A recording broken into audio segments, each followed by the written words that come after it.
હા પપ્પા. બટા ઘરે મેમો આવ્યો છે. પણ તમને કેટલી વાર કીધું છે પિયુષ ની બધું હારે રાખતા હોય. એટલે મારો મેમો નહીં, તારો મેમો ઘરે આવ્યો છે. અચ્છા હા બરોબર બરોબર, એ ભૂલથી ભૂલ થઈ ગઈ હતી. સોરી સોરી પપ્પા, હું ભરી દઈ મેમો. હા એટલે એ તો તારે જ ભરવાનું હોય. પણ આ તારી પાછળ કોણ બેઠું છે? કોક છોકરી બેઠું એવું લાગે છે.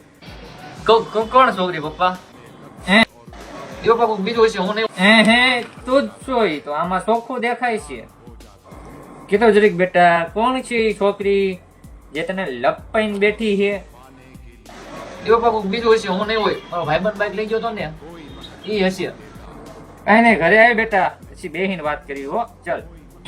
પપ્પા એકચ્યુઅલી મારે ઘરે નહીં હોય. મારે હમણાં આંધ્રપ્રદેશ બાજુ જવાનું છું છે ને, તો હું કઈ વાંધો નહીં, તું આંધ્રપ્રદેશ, તમિલનાડુ, કેરળ બધે ફરતાય, પણ એકવાર ઘરે આવજે ખરો હો, બધે ફરીને.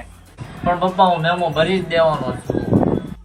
હા ઈ તો દીકરા, હું તારા મમરા ભરી જ દેવાનો છું, પણ દીકરા તો એકવાર ઘરે આવી દે.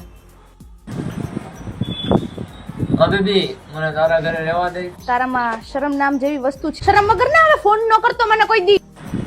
બેબી